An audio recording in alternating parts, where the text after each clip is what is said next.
आज आपण बनवणार आहोत मटची डाळचे वडे. त्याच्यामध्ये जाते मिरची, लसूण, जिरं.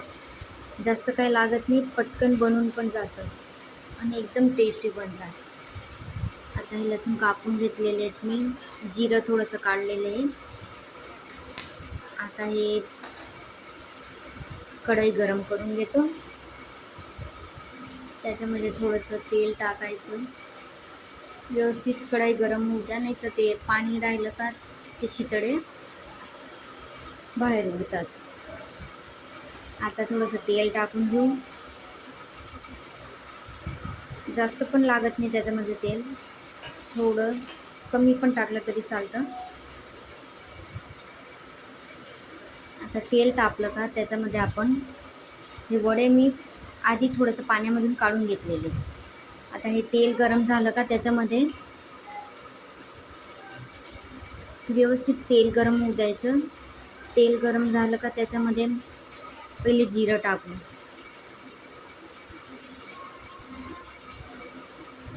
एकदम अगदी सोपी रेसिपी आहे ही. लसूणला थोडंसं लालसर झालेत का ते त्याच्यामध्ये आपण जिरं टाकू आणि लाल मिरची सुकलेली असली तर ठीक, नाही तर तुमच्याकडे हिरवी मिरची राहील ते पण टेस्टी लागते. हे जिरं टाकलं.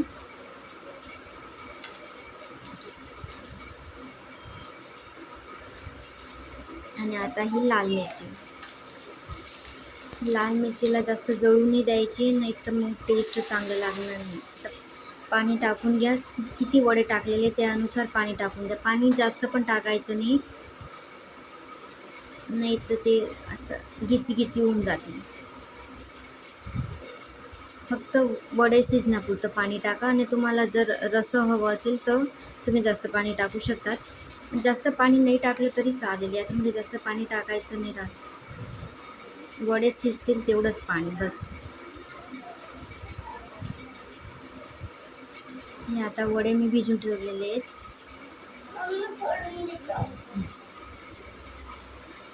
पाण्यामधून काढून घेतलेले होते वडे. आता हे उकळलं का त्याच्यामध्ये टाकायचे.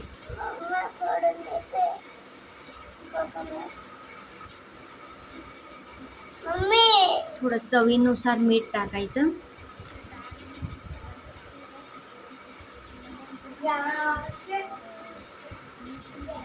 आता हे वडे भिजलेले होते, पाण्यातून थोडेसे काढलेले होते मी, जास्त भिजायचे नाही. पाणी टाकायचं त्याच्यामध्ये आणि त्याचं पाणी निथळून द्यायचं.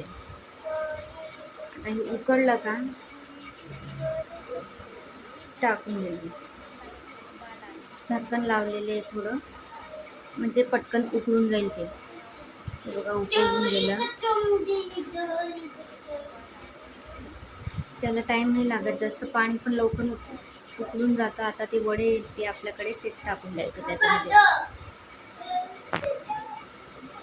हे टाकून दिले मी वडे.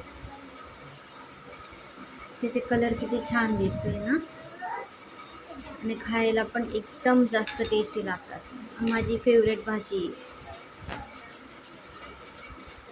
मी थोडं चाळून घ्यायचं. आता 5 मिनिटात होऊन जातील ते रेडी.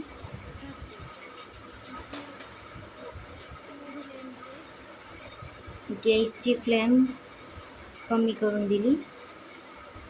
एकदम कमी पण नाही आणि एकदम जास्त पण नाही, मीडियमवर केली कमी. पूर्ण झाकण नाही झाकायचे, त्याच्यावर अर्ध उघडं राहू द्यायचे. टेस्टी दिसते भाजी. वाव.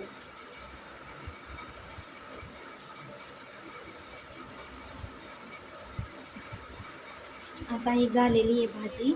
याला थोडंसं चाळून घेऊ.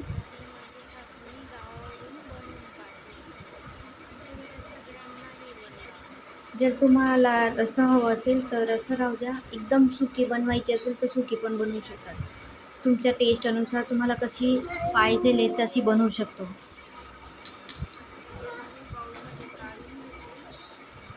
काय करते आता हे वडे बनून झालेले आहेत.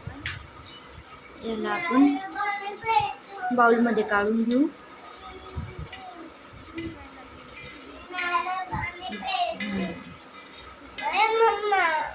टेस्टी, सोपी, एकदम इझी रेसिपी. याच्यामध्ये काही जास्त जात नाही आणि खायला पण एकदम जास्त टेस्टी लागते. तुम्ही ट्राय करू शकता.